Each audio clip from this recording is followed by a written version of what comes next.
Now, as you guys are all aware, Joe Biden has a youth voter problem, just like Hillary Clinton did back in 2016, because the guy doesn't actually offer young people anything to actually energize them to go out and vote.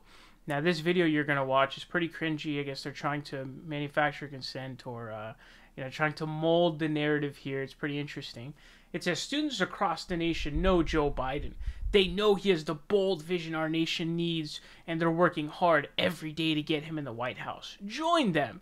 And so all the polls have him at, it's like a 70, 20 something split, something like that. Pretty much every time that one of these pollsters like Chegg does a poll of college students. Now, this is from the Team Joe account. But this is going to be some pretty epic cringe. Check this out.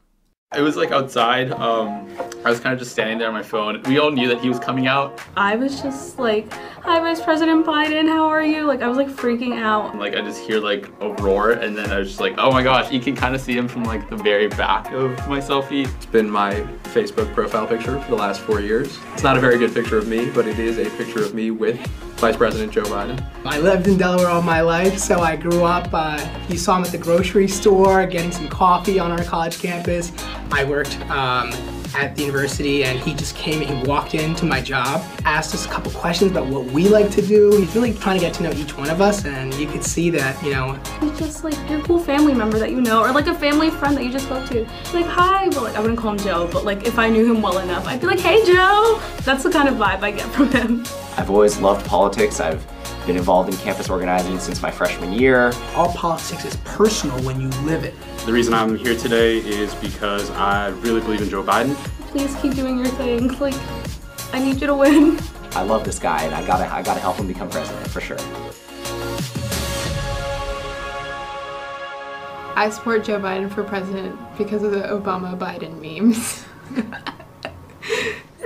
So this is a pretty eerie reminder of 2016 and Hillary Clinton's ads, except at least some of Hillary Clinton's ads had like these sort of policy positions in them. But my main issue with this is there's literally not a single policy position in there.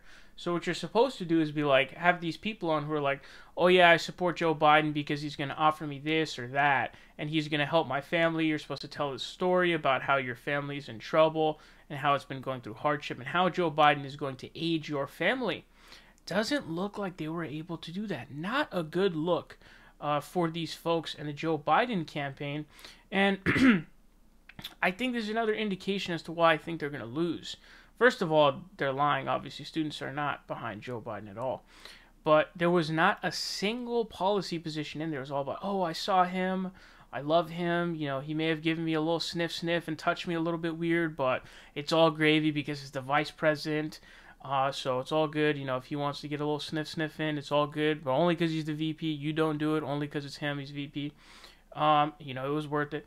And then at the end, you hear that uber cringe versus, oh, the Biden-Obama memes. It's crazy that the whole Biden-Obama thing is now starting to become a meme. It's like an Alzheimer's moment for the guy who's running our country, like forgetting shit and mumbling everything due to cognitive decline. And that's like a meme. It's like, wow, we live in a wretched country. That, you know, there's this guy, a really dangerous Alzheimer's patient running for office who can't even speak. And it's like, oh, it's a funny meme. Wow, yeah, our guy has Alzheimer's. That's great. Wahoo, wazoo.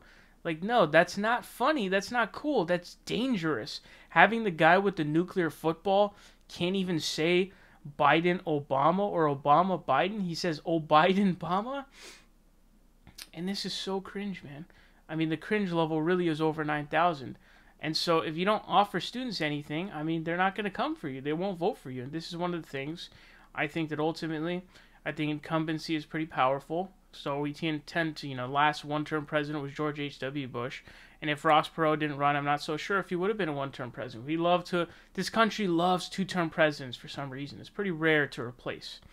Trump's putting his name on the stimulus checks, all this kind of stuff.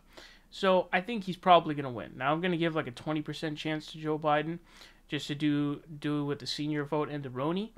But I got it 80-20 split right now because I think that the Latino vote is going to go towards Trump is going to get a higher share because Latinos are going to stay home and also more of them are going to vote for Trump.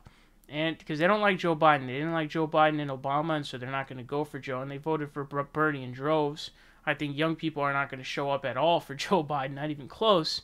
And he does really horribly with independents. Only swing could maybe be Joe Biden is a Republican, so maybe some Republicans come out and vote for him. I'm not sure.